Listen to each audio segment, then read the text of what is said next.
readers and writers. Welcome to episode 107 of Read and Write, our June roundup. Which I'm very excited about. Me too. In case we haven't met before, I'm Deb. And I'm Jocelyn, and this is our podcast about what we're reading, what we're writing, and everything in between, which I think is a lot of what we're going to chat about today. Yes, no set topic, just rambling about what we're consuming and what we're spewing forth. Oh, yeah. Which is, I don't know about you, Deb, but it's a lovely lot for image. Me. I know. Lots of spewing, lots of consuming, lots of spewing, lots of consuming. It's great. What else are you going to do in the summertime? I've been better. Oh, no. Well, I'm glad to know that you're able to be better. This has been a week. It's been... Husband got recalled back to the office 3 days out of 5. Kid got sick from his physical vaccine, so like fever all day. I feel like I'm all over the place. Yes. Like I haven't had any for like the last couple days. I haven't had any good time just to sit down and think about my stories.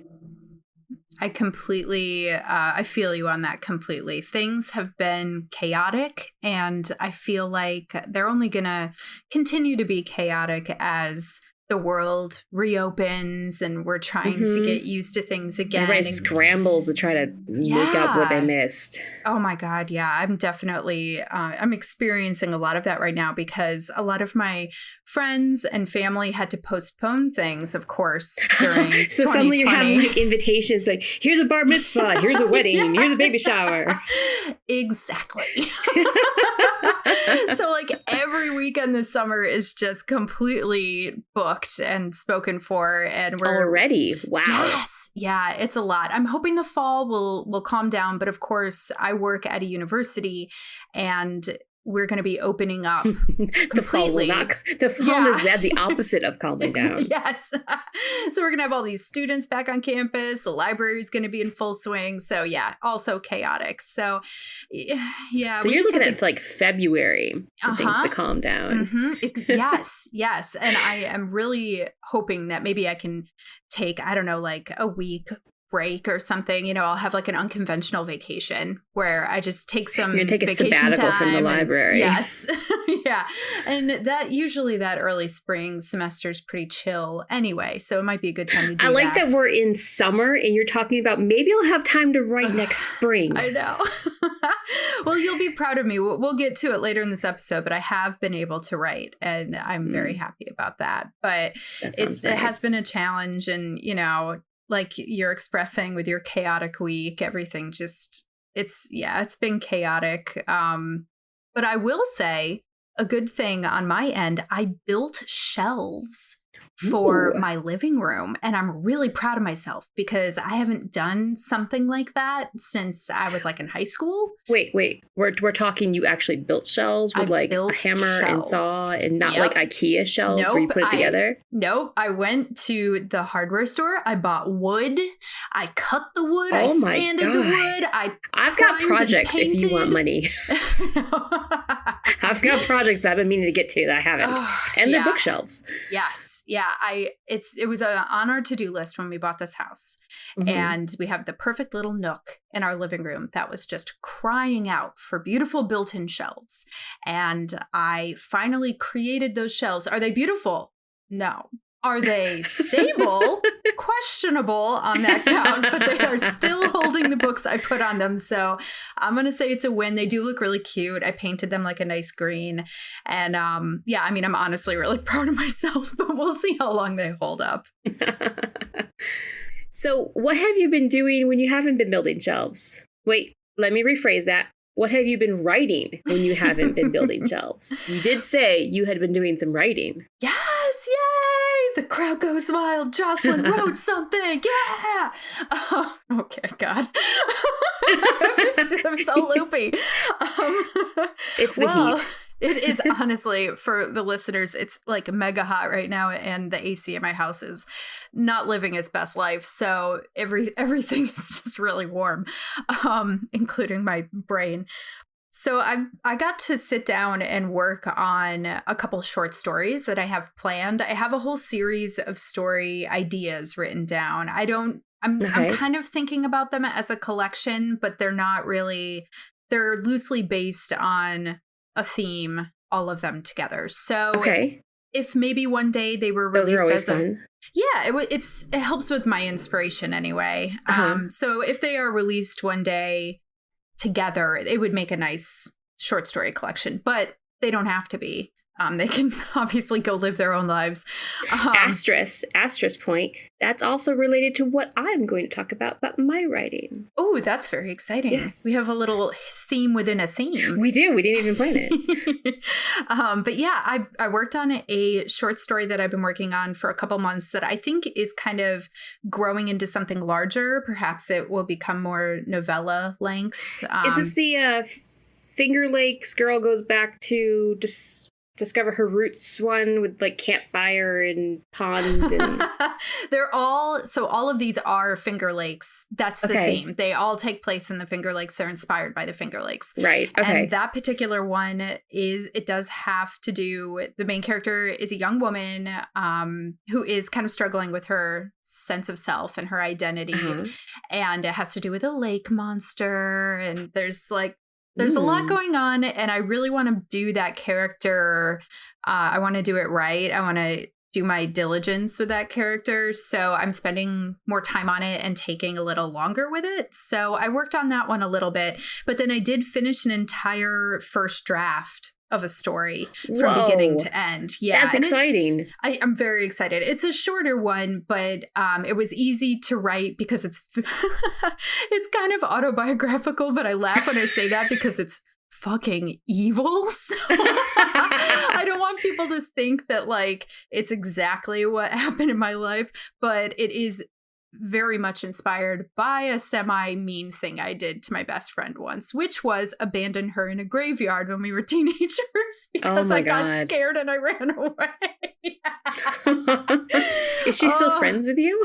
Yeah, she's still my best friend. Oh, okay. Well, apparently that friendship withstood that, yeah. Like next month to hang out for a while. So she forgave me, but I did apologize multiple times and I'm still making up for it.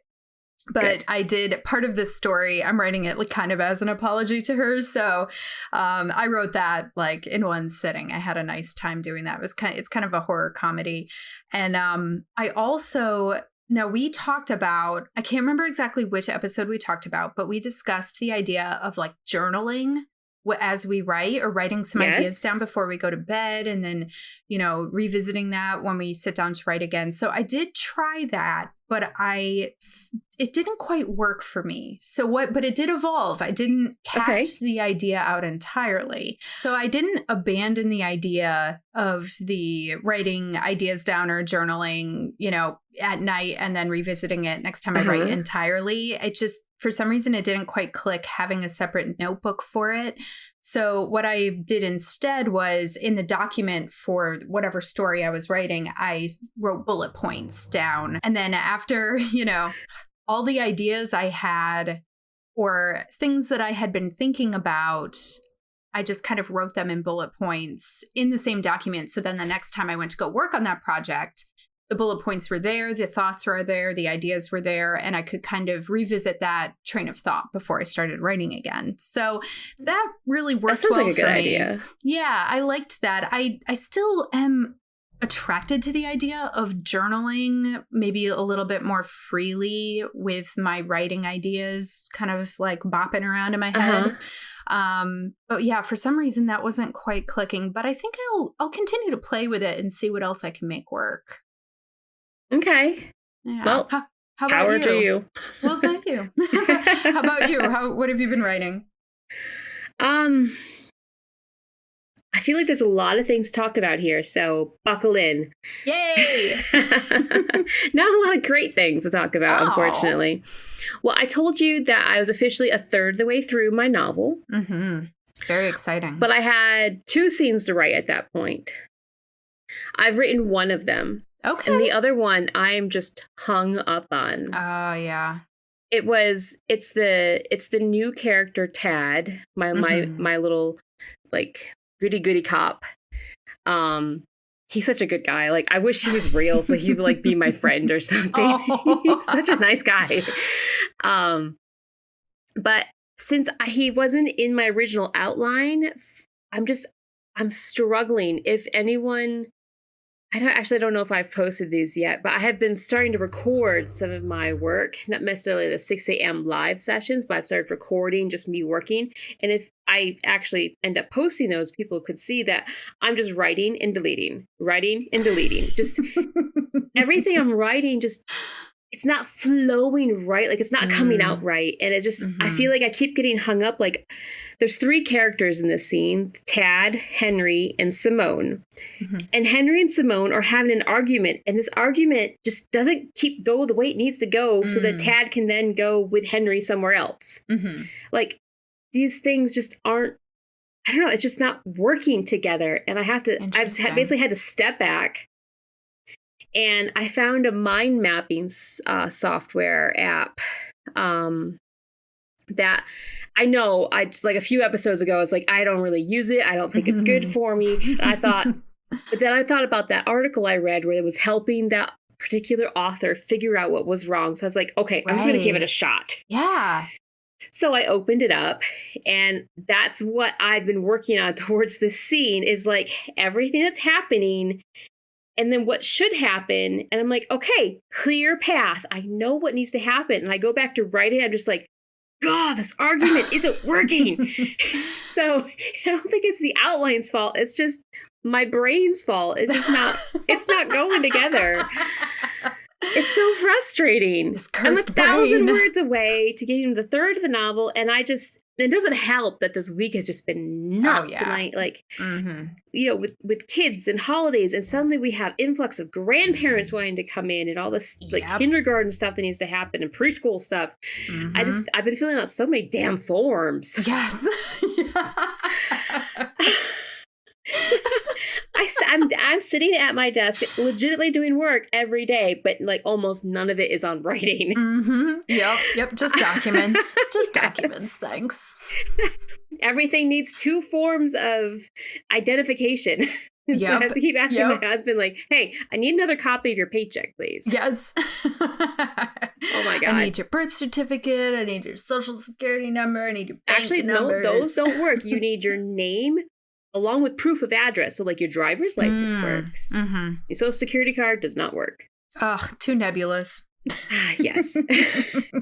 So anyways, I don't feel like I'm so close, but I just feel stalled. Yeah. I know that it's not the outline problem. I know it still works. It's still part of the plot. It's still going together. Like, I just cannot get the characters to cooperate. Right. They just keep talking and they talk about nonsense and just the argument feels fake, or then they just get too intense. I'm like, no, you guys need to wrap this up because we need to get in the car and go somewhere else in 1,000 words. Yeah. Oh, I'm like having an argument in my head with imaginary characters. Right. As they're supposed to be arguing. Yes. It's infecting you. Oh, Lord. That is interesting when you have like struggles like that where you know something is supposed to happen and you're trying to make it work and it just doesn't seem like it's working. Like a lot of the times when I have those things, which I don't actually have that often because I don't write as often as you, but when I do encounter stuff like that, I end up just doing something really kind of random, like a character accidentally cuts themselves and then that just stops the conversation, you know what I mean? And then they move on or whatever. You know, I have completely had something like that happen. Like say, for example, Henry and Simone are talking, and then Tad is just like, just because I want to still keep him in the scene, he starts doing something, but that spirals into something else that it totally shouldn't. I usually have to go back and cut it later, but it like takes it off and down its little windy road black hole. Oh, Lord. And sometimes it's hard to back out of because sometimes you don't realize that's happened. Yes. Because it just feels good in the moment, and then you go back and you look at it later like, what is this shit? Yes. Like, this does not follow the outline at all. It does not help the plot. It was just 3 hours wasted. Yeah. Oh, the frustration. Oh. Yes. Yeah, because you feel so productive, right? Like you're like, oh, I'm writing. It's flowing. Yes, and it feels good in the moment. But then you go back and you step back and you're like, No, Mm-hmm. this does not further the plot at all. Yep. Oh, If I anything, hate it added like a whole nother 3 subplots. Right. You're like, I can't spend time developing these. No, I don't have time for that shit. I've got 2 protagonists. Okay, so the other part that my asterisk point, let's bring it back up. Okay, so I have been doing the journaling mostly. This last week, I haven't been great at it, I'll admit. But before then, I was doing great. And I plan to hopefully keep continuing doing it. It's just, this week has kind of been that week where you lay in bed and I don't even have a chance to think about journaling because I'm so exhausted. My eyes are already closing. Like there isn't that transition period for me. It's just, I'm off. Yep. So, but anyways, so I have been journaling and that I have this, okay, my brain is weird in that I have had a series of reoccurring dreams probably since I was a teenager, but they all like interconnect almost like a story. Like my brain has built a dream landscape. Like there are cities, there are roads, they connect each other. I know this. Like this road going east goes to that town, which is in that dream. That is so cool. It's cool. It's also weird. It's weird, but it's rad. Yeah, like I've tried mapping it out, and there's some places that are kind of blurry, like, oh, I don't know what's between these two. Yeah. But there's some that are very clear. I know where this fits into this literal landscape that my brain is creating. And there's one character, I have a recurring character in my dreams. He was a kid I went to high school with. I don't think that matters. That's just, but it's a face my subconscious pulls up. Yeah, the form that it takes. Exactly. Yeah. Like we were in homeroom together for like 11 years. So just it's a picture my brain brings up. Yeah, a familiar it fills different form. Roles in different dreams. But anyways, it's a familiar face. So I'm writing in my journal one night, and because I just had another one of those. Like, oh, I went back to this house. I've been to this house 4 times. I remember, even my dream, I remember that I've been there. Yeah. So I'm writing this out. I'm thinking about the last night's dream, and I'm like, wait a second. This would be really cool as a series of short stories, like strung together. I was gonna ask you. Yeah, this is my short stories. So this character that my subconscious puts in all of them is going to be in every story. Okay. But I want, like, the first one is going to be at the diner, which capital letters, the diner. And he's just going to be there eating a cheeseburger and drinking a coffee. Like, that's all he's doing in that story. Each story is going to have a different main character, but this character is going to appear in every one, but he's gradually going to become more interactive. Yeah, okay. Until at the end, he's actually carrying on a conversation and showing things. And maybe by the end, after you read all those short stories, you realize, oh, that was actually the main character the whole time. Yes. Yeah. Oh, I like that. It feels cool. It feels like it's going to take... I was talking to my husband, like, it feels almost magnum opus-y. Yes. Like it's going to take years to get to do it. But I'm excited about the project. Like haven't done anything more than just trying to like put down some quick ideas and like slowly compile it. Cause I don't want to take a break from my novel, but I do. Feels like such an important idea that I do need to get some of this little bits down. Absolutely. Yeah. And figure out the thread of the story. Like, I don't actually know what needs to happen. I just have the scene in this character. Yes. I don't actually have a plot. I just have a location. Plots come later. Narrative, it'll figure itself out. So says you. I'm of the frame of mind. Usually plots come first. And I built like a plot and a character. That's for me, the beginning of a story. Like location, I feel that stuff is later. Oh, my Lord. Well, I can't. I'm going to save the conversation I was about to start up with you for an episode that we're going to have, like a couple episodes in the future, or maybe it's our next episode. Because, yeah, I have to. Well, we'll talk about it. like where Are we you talking start about with sense our of stories. place, which is our next episode? Yes. Okay. All right. I think I know where you're going with that. Okay. Yeah. Anyways, dear listeners, our next episode is sense of place, and Jocelyn is very excited about it. Yes. But you know, I'm very excited about this sense of place for you because this sounds weird, just like but an I admit it is playground. fun and funky, but it's just I'm like in a marvel of myself, like my dreaming self came up with this. Yeah, exactly. And you just get to explore that and think about the connection between your conscious self and your dreaming self. And I mean, freedom, like, what do these places mean to me that I've been to them multiple times, and they're connected by highways? I mean, they're literally connected by highways. Mm-hmm. I've driven in a car one time from one town to another one. Yeah, that was the dream. Oh, it's going to be so cool. It's good. And honestly, like this might be that kind of project that you do work on for your... Yeah, I won't publish it from like 75 life. Or something. Yeah, exactly. It'll be like a long time coming. I understand this is going to take years to do. Mm-hmm. Mm-hmm. But I think it'll be very satisfying in that way. It feels very exciting. It feels like it would be satisfying. So fingers crossed. I hope I agree with you. Yeah. Oh, that's so cool. I can't wait for you to just really dig into that. I think it's wonderful. Yeah, I'm excited. It sounds fun. Just to be able to actually, you know what? It's gonna be really. I was thinking it's gonna be fun to describe some of the places that are in my head, which I do anyways via writing. But these are dream places, and that's actually probably gonna be pretty hard. Yes. To like try to narrow down that watercolor world that a dreamland is. Yeah. Like I know, like the diner, I know it's a place. I know what sort of it looks like, but it's like a picture that's sort of out of focus. Mm-hmm. It's like beyond what's actually in the front, you can't really tell what's in the back. Yeah. That's gonna be hard to describe. There's an artist that I really wish I could remember their name or like any details about them, but they play around with that idea of trying to replicate what it feels like when you're in a dream trying to look at something, and they get really close to it in their visual art, and a lot of it is like, I wish you could remember this artist too. That sounds I know neat. I'll try to look it up because I saw their stuff on Instagram. I'll see if I can maybe like retrace my steps, but sometimes Instagram things will just fall into a void and you'll never find it again. But if I see their work, I hate that. Like, I have to go back to my browser history. Like, if I stumble upon a blog or something that I think of 6 months later. Yeah. And like, what was that thing I was reading? Yeah. Oh, it's so annoying. Yeah, I have to like save everything. There's this essay I read in college. So we're talking, what year is it?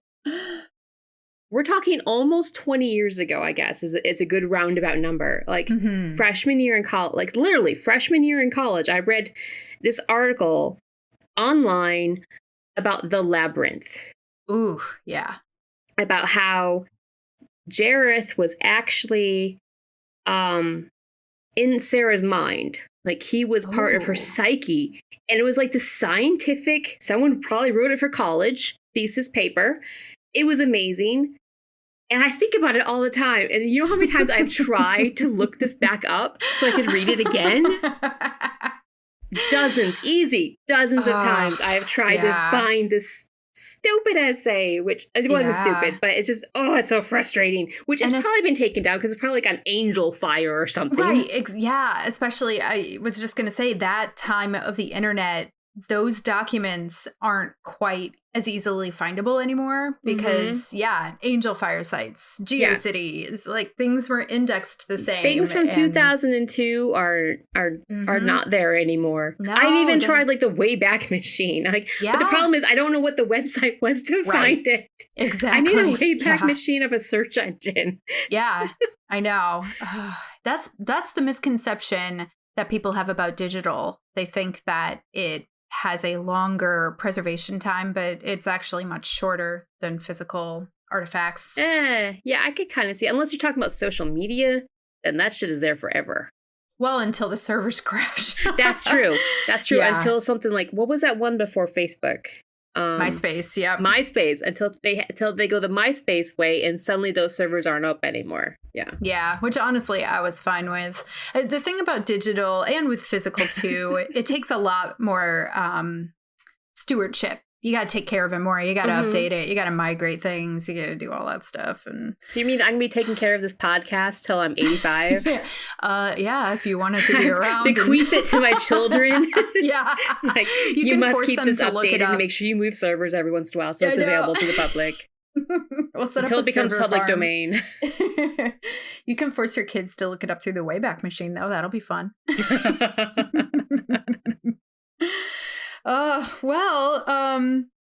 What have you been reading lately?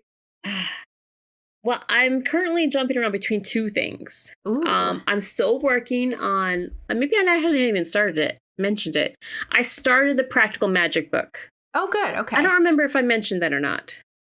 I might have. Okay. In case I hadn't, I started the Practical Magic book. I agree with you. They are two different beasts. Yeah. Completely truly. Different. Mm-hmm. It's good. I enjoy it. It's just 100% not the same as the movie. I don't get that same comfort vibe from it. Yeah. I actually get this very anxiety from it. Yes. Very different tones. Yes. But I'm at the point in the story where it's very hot and humid and sticky. And right now, that's mimicking real life, and I don't want to read about it too. Like, I read to escape life. Like, I read to escape realism. So I am not reading that book right now. I had to put it aside. I'll pick it back up on a rainy day or something. Maybe not even until the fall. I don't know. It's a good fall book. I couldn't keep doing it. Like, I'm reading outside while the kids are on the slip and slide. Like, it's 91 degrees outside. It's humid as all F. Oh, yes. And I'm just like, no, I can't do this. So I dug out one that I bought on a whim from Amazon. It's one of those things like, I have these random books in my wish list that for whatever reason, if I have a list, like a cart going, I put things in my, I'm sure everybody else does this too, but I put things in my Amazon cart to buy later. Yep. Me too. We need something for our trunk to keep the dogs out of the backseat. Right. So that's in my Amazon cart to buy next time I need to check out. Yeah. Every once in a while, I'll throw in a random book. Yes. Just because the whimsy hits me and, that looks really good. Yeah. So the one I'm reading right now is called The Unbroken by C.L. Clark. That sounds very familiar. What's that? I feel like I've heard about that book. Oh. Do tell. I'm not that far into it yet, so I can't tell that much about it. I'll read you the back cover, though. Ooh. Since I have it right here. It is an unmissable epic fantasy debut of an uprising, espionage, and empire. The main character is a soldier, stolen as a child and raised to kill and die for the empire. She owes loyalty to only her fellow conscripts. But now, her company has been sent back to her homeland to stop a rebellion, and the ties of blood may be stronger than she thought. That sounds fun. It does sound fun. I'm like on page 2. I said I wasn't very far into it. I had to read you the back cover because I couldn't tell you what it's about yet. It's thick too. It's how many pages is it? I saw you pick it up. It's pretty thick. It's like 600 pages. Wow, nice. So that's my current read. It sounds like a good summer read because, I like to get into some fantasy in the summer. I feel like it's a nice time for that. In the summer. I basically only read science fiction and fantasy. Yeah, right. Again, it is a year-long thing. Exactly. Yeah, I mean, I read horror all times of the year, not just during the spooky season. I enjoy horror, but I have the problem where horror infects my dreams. And then I have anxiety dreams, which isn't very restful for me. But so I enjoy horror, but sometimes horror doesn't enjoy me. Yes. It's like a taco. It's the same theory as a taco. You have to protect your dream palace. I do. The diner it's not a palace anymore. Infected. It's a damn empire. Yeah, seriously. There can be no zombies in your dream empire. That would be a tragedy.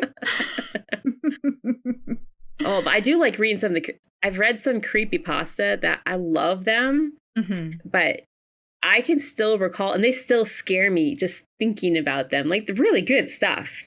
Yeah.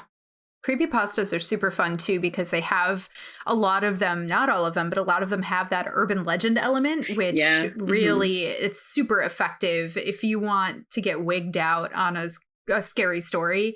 Anything that has the conventions of an urban legend is more apt to stick in your brain because of how those stories are communicated and the different elements of them, like my sister's friend's uncle's cousin, you know, that part, and the fact that a lot of them will play on morality and also kind of scandalous stuff will happen. Like all those things trigger, sorry, I did research on urban legends, so I have this in my brain, but all those things trigger different like pleasure centers in your brain. And so it makes them stick more. So that's why like creepypastas are so much fun because they kind of mimic that urban legend vibe. Sounds fun. Yeah. I can't stop thinking about the one that scares me the most now. Well, now you're screwed. Yeah. Yeah, it's like 9:21. You know what? So I have guaranteed brain bleach though. That usually works for me if I watch something or read something scary at the night. I watch Nailed It on Netflix. Oh, I love Nailed It. Yes. For some reason, that's brain bleach for me. Mm-hmm. Well, so pleasing and just like comforting and wholesome and very funny. Yeah. Nailed It is great for folks who haven't seen Nailed It. It's people who are just average to bad at baking, having to do baking challenges that are like very extreme, and what they produce is hilariously awful, but in the best way. It's a sweet show. It's wonderful. Nobody is made fun of there. Nope. Like they embrace the badness. Yes. It's great. Oh, they love it. Yes. Sometimes the worse they are, the better. Yes. Like that will make them win. Yeah, I love that show too. That's a good one. Yeah, that's my, it's almost guaranteed brain bleach. It doesn't always work. Sometimes something sneaks through, but if it's late at night and I feel like I need it, I watch an episode or two of Nailed It, and it usually helps. Yeah, it can't hurt. True. Watching somebody make horrible cupcakes. I think it just makes me feel sad. Like, the lost it's potential probably of some this weird cupcake. competitive part of me, but some part of me always thinks, I wonder how I could get on, like fake it enough that I could get on that show and then show them how to actually make a cupcake. I feel like Wes would have to cart you out Possibly. when you showed your hand. Haven't they changed Wes's a couple times, or has he just cut his hair? He's just cut his hair. Okay. Yeah, he's gone through many hairstyles. I love Wes. That's almost the funniest part. I know. When he just pops up out of nowhere. Oh, yes, or she just folks, screams, this Wes! is an ad for Nailed It. Yeah, I know. That's right. I'm going to start screaming Wes in the middle of the podcast. Yeah. Maybe Wes! One of these days that will conjure our own Wes. Maybe. Oh, goodness. I hope so. That we would have to wait until we got brave enough to actually put these up on YouTube so we could actually have the physical head popping up, because that's where the comedy lies. Yes. Oh, absolutely. Yeah. His arrival. Yeah, coming out of like under your fireplace or something, like the chimney Santa style. Like head popping out. Here you go. Here's the cupcake you ordered. Oh my God, that's scary. That would scare the shit out of me. Even if you knew it was coming, if it was a scripted thing, it would still scare you. Oh, I'm very jumpy, which is funny as someone who likes funny horror. For someone who's a horror writer. Yeah, I am insanely jumpy. And but speaking of horror, I have predictably been reading a lot of horror. Ooh, there's a surprise. I know. Well, I read some non-horror stuff, but they're like horror adjacent, so might as well just call them horror.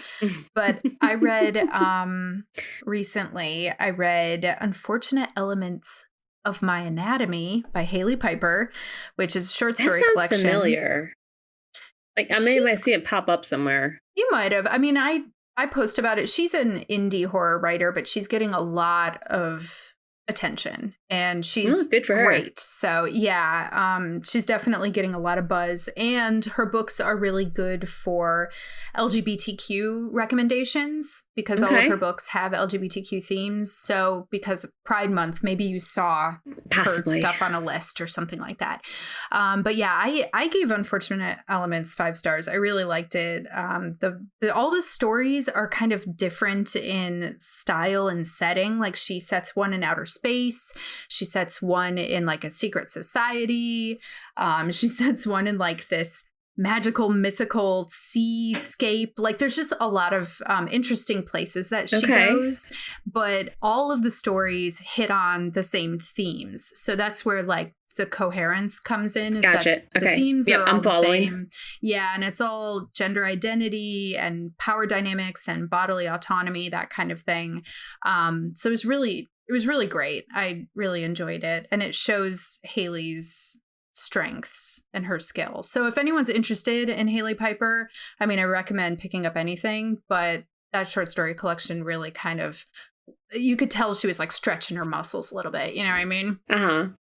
But then I also read this book. Well, it's a novella called Things Have Gotten Worse Since We Last Spoke by That sounds Eric really LaRocca. Interesting. I would totally pick that up based on the title alone. Yeah, well, whew. Oh, yeah.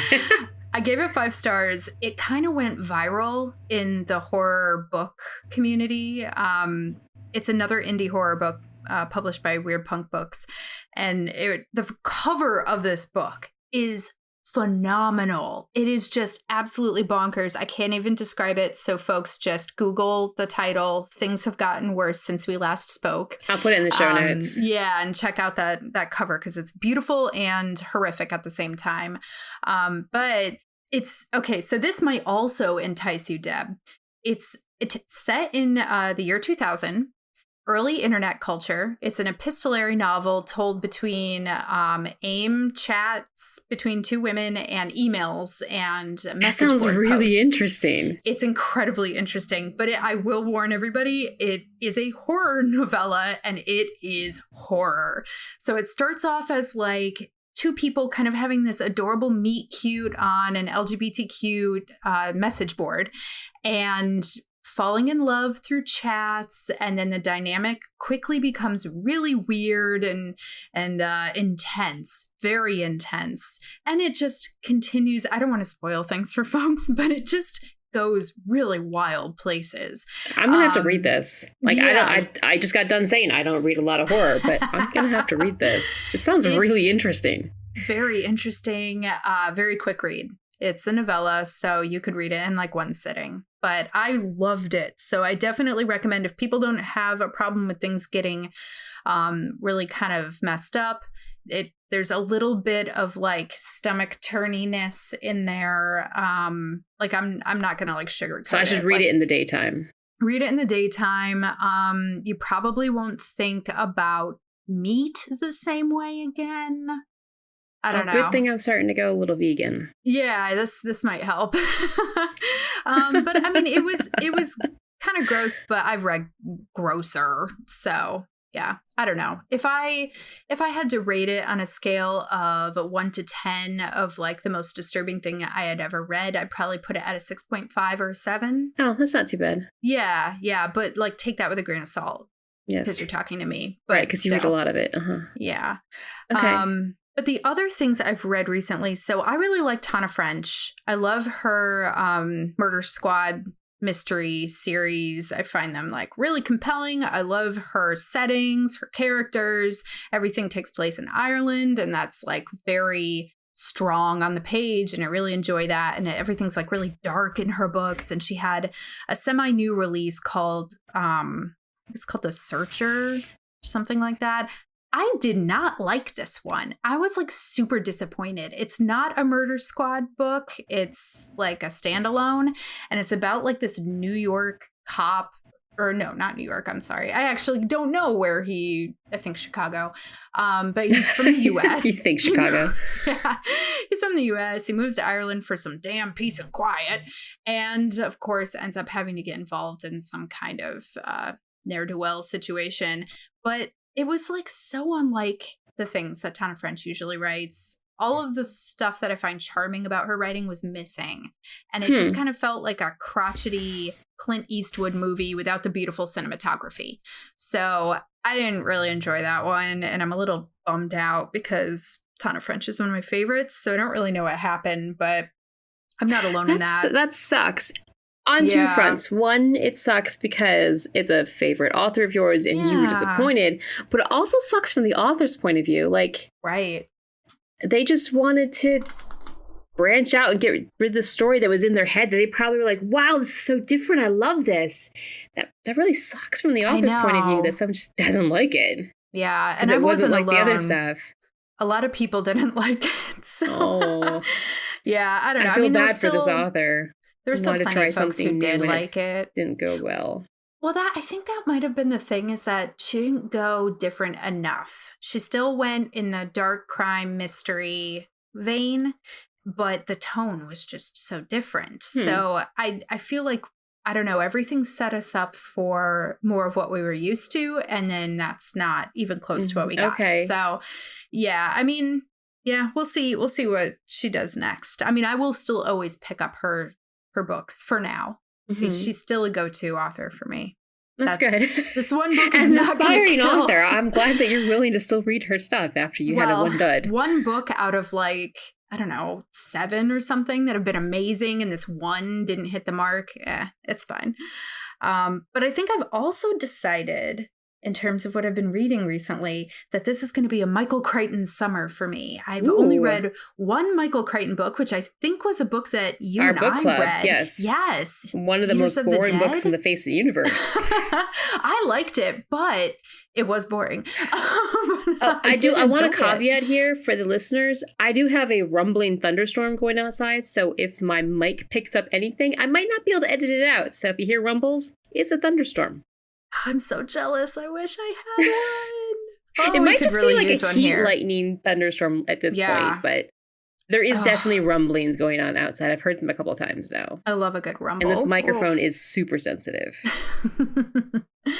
But it was picking up my air conditioning before we started actually recording. Yeah. Yeah. If I had a thunderstorm going on right now, we would not be recording because everything is so loud in this house. Okay, God. So anyways, back to Michael Crichton, and the book we're referring to, where we have different opinions, is The 13th Warrior. It's Eaters of the Dead. 13th Warrior was the movie. Oh, it was the movie. Okay, yeah. Well, that's why we remember it, because I was a super fan of the movie, and I thought, I would love to read this book. Right? So when we had our 2-person book club, I suggested this book because I'd always wanted to read it, and it turns out I knew the story was Beowulf retold. Yeah. I did not realize that Michael Crichton was trying to recreate Beowulf in long poem format. Yes. Which I found really difficult to read. It takes some fortitude. It wasn't even like Homer. Right. It wasn't even like the Iliad and the Odyssey. It was more hardcore. And I don't even think I finished it. I couldn't get through it. It was too much for my little brain to handle. Yeah. Well, it was also such a letdown because I love the movie so much. And that's always a disappointment. But it is interesting to have that in your back pocket when people are like, oh, what movie is better than the book? And it can be like, The 13th Warrior. Yeah, I love that.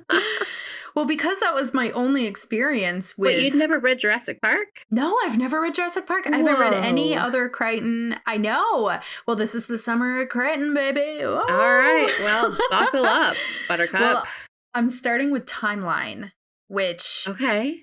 That movie... So I've seen the movie. It's not good, but the cast is amazing. I thought the concept was pretty good. I probably would like the book because I thought the concept was good, but I thought it was not well executed. So the book, hopefully, it's not a 13th Warrior situation, but hopefully the book would be much better. I will say, I think, and of course, I'm only halfway through Timeline, but the elements of kind of that boringness are still there. The beginning of Timeline is a lot of explanation into the scientific theories that I don't know how many liberties Michael Crichton took with the scientific theories that he is using to set up the very far-fetched themes and plot of Timeline. But a lot of that is discussed in the beginning. So, there's that. But now, so basically, like, Timeline is that a bunch of scientists do some weird quantum physics nonsense and go back to the 14th century to find another scientist. Right? France, 14th century France? Yes, 14th century France. Very like warlord vibes, lots of ill-fated knights and jousting and stuff like that. And it's very funny to see them like try to figure out the cultural differences that like they had assumed because they're scientists and historians. A lot of them are on the team are historians. So they like assumed a bunch of things through their studies and anthropology. And they were completely wrong. Yeah, it's very, very funny. And I am definitely enjoying it. And I can't wait to watch the movie again after I finish the book, because the movie is not what I would call a good movie, but it is a fun movie. It's one of those movies that's like bad, but entertaining. It's one of those movies that I watched once, and obviously it's been a while now. But I remember more what I was eating while I was watching the movie than I actually remember plot points from the movie, other than it was in France. Yes. For some reason, Very that sticks French. in my head. Yeah. Mm-hmm. Well, there was a bunch of interesting, bloody stuff happening in France at the time. And that's one of the things there's some books like The Martian, for example, where the scientific stuff is the book and it's good. Yes. But there's others where I don't know, maybe it's just me, but I'm usually of the opinion if there's a lot of scientific back theory, just skip it. Yeah, just we don't really need jump to know. right into it and let the reader kind of figure it out, or just throw up their hands and just go with it. Mm-hmm. Yeah, just kind of define the rules of your world and then play within those rules, and like we'll figure it out. Right. Like we'll pick it up. I'm not of the opinion where you need a lot of exposition to explain something. Although he was Michael Crichton. He could do whatever the F he wanted. I mean, honestly, it's still quite entertaining. And I'm excited. So Timeline is my first one. And then I'm going to do Sphere. And then Congo. And then he Jurassic so many Park. good ones. I know, right? Yeah. I'm very excited. I feel like Michael Crichton is really a good thing to read in the summer. There's lots of adventure. It's a lot of like things. Yeah, it's a lot of far-fetched. That's I was my brain was trying to come up with that phrase. Yes. Yeah. And you can just relax into it, you know? I can get behind the idea of Michael Crichton summer. We'll see how far I actually get through it, but I'm definitely, I mean, I have the books out from the library. I'm listening to some of them on audio. That sometimes like helps me get through books faster. So yeah, it'll be fun. So I'll keep people updated like throughout our roundup episodes, like where I am with my Michael Crichton summer. Oh, that sounds like so much fun. Yeah. To ask you every week. So Jocelyn, which book did you read? Yeah, exactly. And I'll be like, can you keep up with a book a week? Still on Timeline. We'll see. I was hoping to reread one of my new favorite series. I can't even call it a series. Right now it's 2 books. I think it's a planned trilogy. Have you read the Gideon the Ninth series? No, but I have heard so much about it, and I have friends who've read the first one at least and really enjoyed it. And I know the second one's out. And yeah, I've read the first one. I've read the second. I was hoping the third one would come out soon, but I don't think it's out yet. But there's so much going on in them, and they backplay on each other a lot, that I was hoping to get around to rereading them to hopefully pick out what I missed the first time around.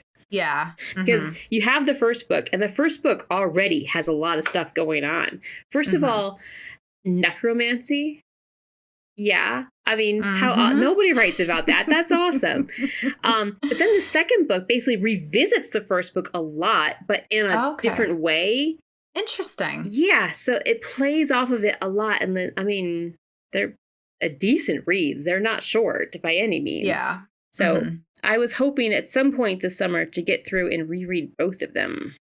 Yeah, that sounds nice. And very fingers relaxing. crossed, the third one might be out by the time I'm done. Yeah. Yeah, because I mean, you've already read them, and it warrants more attention. There's more there for you to dig out, but your brain doesn't have to work this big super world hard. With, there's lots of little details buried into it that I'm pretty sure I didn't pick up on the first time through. Yeah. Mm-hmm. And then that's just prepping you for the last book, or I don't know if it'll be the last book. I don't know if it's the last book. I think it's at least a trilogy, but there's a lot going on. I don't know how they'd wrap. I think it's a she. I don't know how she'd wrap it up in one more book. Yeah, good. I don't know. Who knows? And I know it has a huge fan base, so I could definitely see. I'm not alone. People love it. Yeah, people love it. So I could see it expanding even further. Oh, that's fun. Yeah. I always feel like I'm alone in the reading world. Like, for someone who's doing a podcast about it, I'm not actually connected on Twitter or Instagram about all these other readers. I probably should be. I mean, I admit it's a failing. I should be doing this. Other than the fact that I basically quit social media because of bad things. But I know I would like to, but I'm like the opposite, where I'm like very connected to the book world in social media, and I listen to all these book podcasts. And I mean, granted, it is also my job as a librarian, right? But it is exhausting, and I hate social media. So lovely if I could get away from it. But I basically, other than the stuff I do for the podcast, which I am normally the one that posts everything, but I can't get on my own personal ones just because it's a bad black hole for me. I fall into it. I start comparing myself to other people. Yeah. And that's just a really negative spiral that I had to step away from. So I am not connected to the book world. So when I find out that a series I like is actually really popular, I'm like, whoa, look at my good taste. Yes. Yeah. You are in very good company. Yes. I got to pick those up. They're good. I have them on Kindle, or else I'd lend them to you. Or I wouldn't, because then I would never get them back. And then there's the hassle. I have to mail them down to you. I mean, what is that crap? I'll walk to my library. I'll go get them there. They've got them. Have you watched anything cool lately? Actually, where I haven't been writing so much, or even reading all that much in the evenings, I've been watching Netflix. Ooh. I know. I'm not a watcher. I'm not a big watcher. Yeah, this is interesting. But I had a migraine for 5 days. Oh my God. Yeah, it sucked. That is awful. Yeah. There's no other word for it. It sucked ass. It was so bad. So at night, I put on the noise-canceling headphones, turned the volume down really low, turned the brightness down, because I just needed something, because I found I couldn't, for some reason, looking at a book was hurting my eyes. Yeah. And I couldn't watch the television with my husband that was too far away. Again, it hurt my eyes. Yep. So I put on the noise-canceling headphones to block out all the other noise, turned the volume down as low as I could and still hear it, and then turned the brightness down, and I started watching Kipo and the Wonder Beasts. Wow. Okay. I've not heard of this. So I'm gonna write it down. Yeah. It's been out for a long time, and I feel like it's popular because they promote the hell out, and there's 3 seasons of it. It's not that old. It's Kipo. I'll put it in the show notes. I'm not going to spell it out loud for you. Or I'll text it to you later. I don't need to spell it out loud for the readers. They're just going to get a link in the show notes. It's an animated series. It's super fun. I don't have to think a lot about it. It's set in the future where humans are suddenly the low man on the totem pole, and there's all the animals have kind of mutated. I'm assuming some kind of maybe nuclear virus event. I don't know. They're all talking and wearing ties and are larger than humans, and it's really fun. It's a fun watch, and like I said, I don't have to think too hard about it. It was good for when I had a migraine. I could just like turn off my brain and absorb some media. And wow, that is a ton of rain. I don't know if you can hear it. Rain. Yes, I can. Oh man. I'll have to edit that out. Or maybe I can't because I was talking. I don't know. Rain is soothing. But suddenly like a torrential rain. I am very jealous. We need a rain very badly down here. It is hot and humid and sticky here as well. And man, I would love to have a nice rain. Well, I'm not even sure the rain is curing the hot and sticky part, but it's at least raining. Oh my God, that is really loud. Yeah, it's You hear that? That was really loud. That's okay, though. It's like a gentle sound. I'm sure folks won't. Folks probably won't mind. Out there. Ooh, monsoon. Oh, I can't actually claim to have watched this yet, but I love Monsoon Wedding so much. I will probably watch it again here this next month, because it's something I always watch in the summer. It's probably because it's hot and stuff, but I love Monsoon Wedding. What? I really need to watch it now. Now that I've said this, like tomorrow night. What is Monsoon Wedding? I don't know what it is. You have to watch this. Monsoon Wedding is like one of the greatest movies. Like, it's in my top 10 movies. Oh my god, it's seriously torrential outside. There's no way I can cancel this out. I'll try, dear listeners. I will try to it's everyone's moment of zen. Goodness. And then the thunder rumbles through. Oh my goodness. Yeah, I'm looking at my recording, and it's like where I'm normally silent, like with a little bar, like. Oh, it sounds so nice. Anyways, Monsoon Wedding. It's an Indian movie. It's mostly English spoken. You can get some dubs over. I think it's English spoken. Now I'm not so sure. Have I been watching dubs and I just imagined it in an English voice? I don't know. It's an older movie. It's probably from the early 2000s, maybe late 90s. It's about an arranged marriage. About how she doesn't want to go into an arranged marriage, but all the other members of her family. It's about this one family and all their ties to each other and other people. It's one of those movies that has a huge cast, and they're all doing something different. And the movie keeps cutting in and out, and you get to watch all these different storylines. It's amazing. I like that. I love it. I've watched this movie dozens of times. Where is it, like, on YouTube, or is it on Netflix? I know Netflix actually has a lot of Indian films. No idea. I know I own it through Amazon. Like, I bought it years past on Amazon. I will put it, if it's anywhere for free, I will put it in the show notes in case anybody's interested in watching. Actually, I think I own it on Amazon and on Apple. So there's probably... I totally think I do. I think I own it for ease of viewing, obviously. I've done that with another movie. I have also done that with Cat on a Hot Tin Roof. I definitely own that on Apple, and I definitely own that on Amazon. Yeah, so you just gotta have options. I have several movies in different formats. Cat on a Hot Tin Roof is another one of my top 10 movies. Yeah, I like that one a lot. Love that thing. It's nice. I'm not sure I would like the play, because I've seen the movie so many times and I've identified with those actors as those characters. I'm not sure I could watch a play and appreciate it without it being like Elizabeth Taylor. Yeah, I'm not interested in like a version without Elizabeth Taylor. Let's just put it that way. Yeah.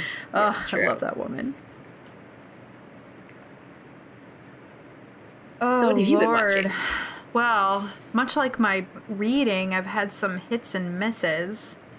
I watched through all of the Nightmare on Elm Street movies. So Are you crazy? Well, I'd only seen the first one before, and I was like, all of them are on HBO, so I might as well.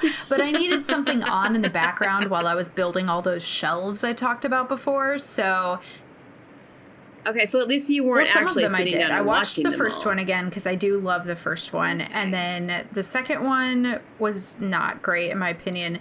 The third one is universally beloved. It's a very fun movie. It's called, well, the subtitle is Dream Warriors, and it's a good time. So I liked... Yeah, I don't think I've ever watched it. I'm totally ripping on it, but I think I've only seen the first one. I have read the novel. Well, I haven't, so maybe I should go find that and check it out so I can have, be a completionist. My 6th grade self says the novel was better than the movie, which was the last time I read it and watched it, probably. They are batshit, these movies. They are bonkers, and some of them are absolutely horrible, like not good at all. But some of them are a super fun time. So I went through all of them. I did not watch like Freddy versus Jason or those ones, but I went through the original run of them. And I watched the remake that they did like a few years ago, which I like that a lot, actually. So that was a fun experience. And I watched Army of the Dead, that Zack Snyder zombie movie. I hated it. I was super bummed out at how much I didn't like it, because it looked like it was going to be super fun and like action-y, and I really like Dave Bautista as an actor. I think he does a really good job. Yes. But it just... Yeah. I love his Drax. I know it's so cliche, but I love his Drax. Right? I just want to give him a hug all the time. But he's good in Army of the Dead. Like, the acting is really good in the movie, but the plot is just... I've seen it. My husband and I watched it. Like, I just didn't really... I was kind of disappointed that...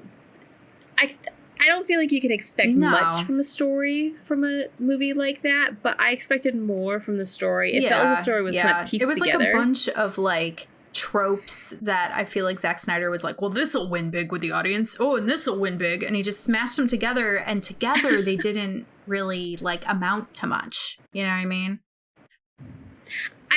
I want to believe that they were better than that they had a good story, and that for whatever reasons, maybe in the editing process, like, the story got lost when they were trying to put together the good scenes. I want to believe they were better than that. I don't know. It was still, I mean, there were plenty of fun parts, you know? I'll give it that. Yeah, there are also weird parts.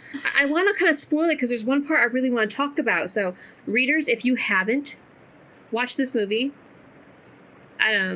maybe pause and go ahead 30 seconds or something so we're not talking about it anymore. I don't want to tell you to stop listening because who would want you to do that? But the part about the zombie baby. I know. I hate it when they do that. They threw it in, like they brought it up, and then they didn't go back to anything. It just was motivation. It didn't mean anything to the plot. It didn't.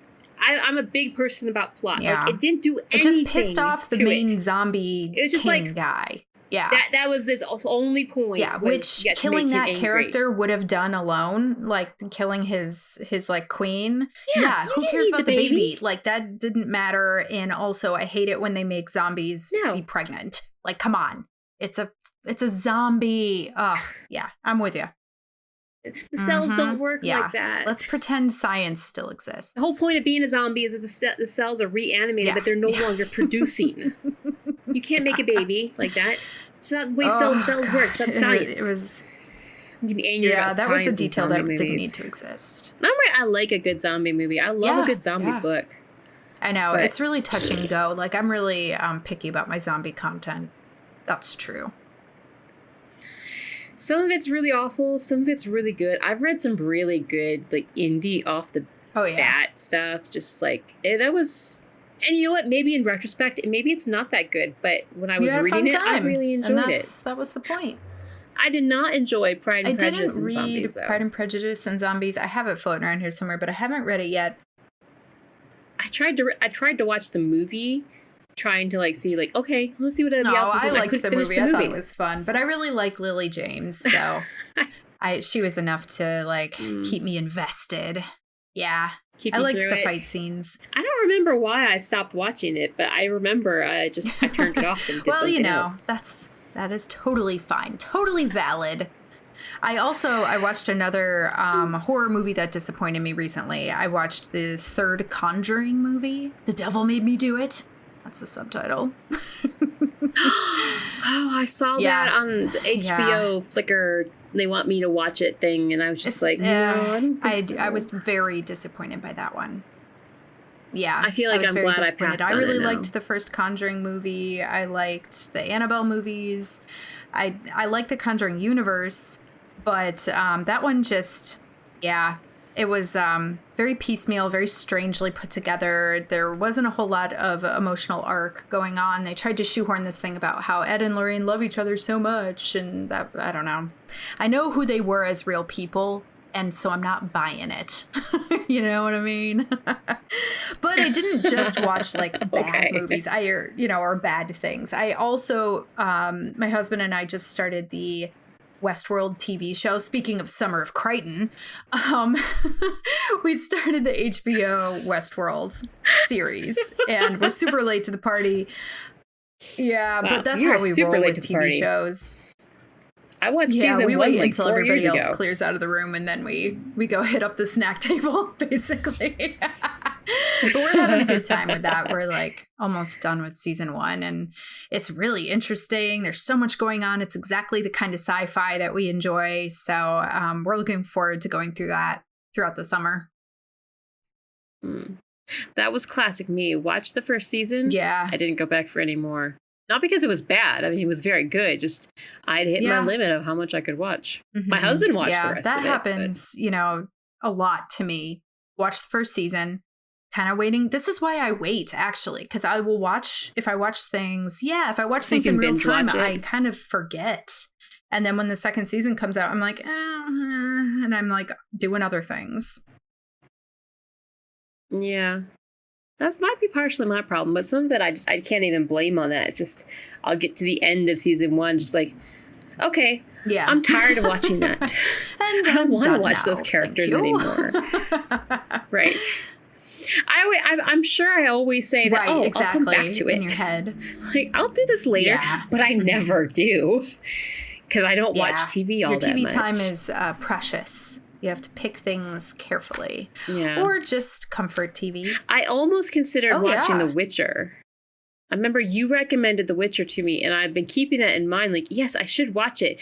But it feels like intense, and I don't feel like I can really give it my all right now. It's campier than it may appear. But it's intense, but it's, I don't know.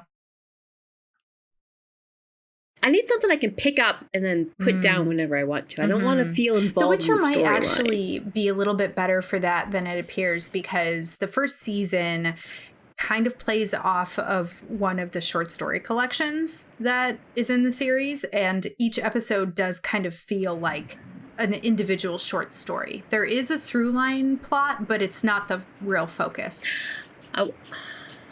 I want to knock on the books. I don't mean anything bad by this author. He did a beautiful job making this world, but it's plain. I've said it before. I can't get into the books. And I wanted to make a knock about, you said the short stories that are in the books. I'm like, oh, you mean every book that's a short story that they just made the novel length? With all the description? No, nothing against this author. Beautiful job making characters in a world. Just, it's my own fault I can't get into it. But I'm allowed to make fun of him because... Why not? Yeah. I am. Because I'm cranky, and that's my brand. Yeah, the world is really awesome. I enjoy the world that he built, which is why the TV show is fun, because that's a big part of it, is the setting. You get to really revel in that. Okay. Well, I'll keep it in mind. All right, I think we should wrap this up, because I think Jocelyn's going to melt. It is dire, I can tell you. I have a makeshift fan, and I'm trying to stay alive. I'm in the middle of talking about The Witcher, and she pulls out a paper and starts and it's not herself. Just because... I'm like, okay, that is my cue, and it's time to wrap it up. It's not just because I'm thinking about how hot Henry Cavill is. It's because it's hot in my office. Oh, poor Jocelyn. Yeah, we got folks coming out tomorrow to look at it, luckily. So, fingers crossed. Fingers crossed. That happened to us once a couple years ago. It was the hottest day of the year. I think it ended up being like 104. It's always the hottest day. Why? Really hot. when everything breaks. And our whole house AC craps out. Like, and at that point, I've got like basically like 2 babies. And I'm just like, it is excruciating. I think we went to my husband's office and stayed in their conference room, because I couldn't get them to do anything because it was so effing hot. No, it just gets to a breaking point. Like, you cannot do anything. We're not there yet, thank God. It's not 104 degrees right now, but it's rough. Okay. Well, let's wrap up. Gladly. And Okay, so we're not doing recommendations this show. Surprise, surprise, because we've just been talking about all the shit we've been reading and watching for the whole month. And we're going to put all 6 pages of show notes on the website. Again, it's going to be like the episode of Books That Became More. Like, those show notes were out crazy. Plus, they were doubled because they were the book and then they were the movie or the song or the whatever. Oh yeah. Which did you check out the show notes for that show and notice that the Stepford Wives is on YouTube now? Oh, good. I'm so glad because for a while it was hard to get. The entire movie so they could watch it on YouTube. Yes. Go check it out, folks. Anyways, all 6,000 pages of our show notes will be on the website, readandwritepodcast.com, or on all of the social networks. No, show notes aren't on social networks. Show notes will be on all where you listen to your podcasts. So if you want us to on Amazon or Audible or Google or Apple or Spotify or any of the other ones I can't think of right now because the thunder is drowning out my words. The storm has arrived. Yes. We gotta wrap this up because the storm is ramping up. You. Yes.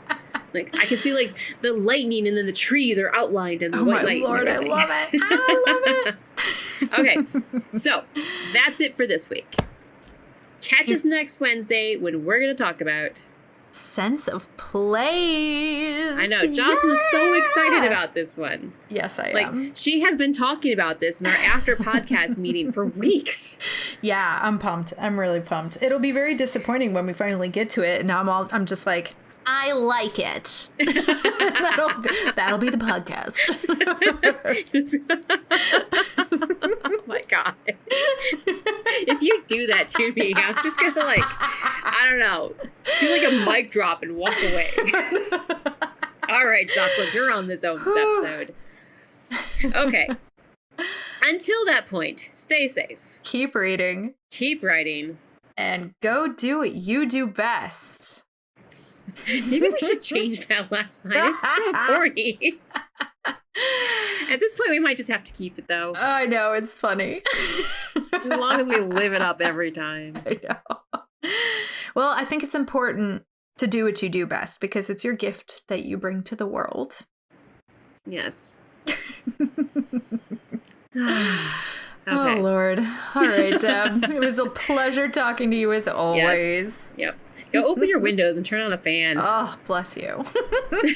Right. Have a good one. You too. Good night. Bye.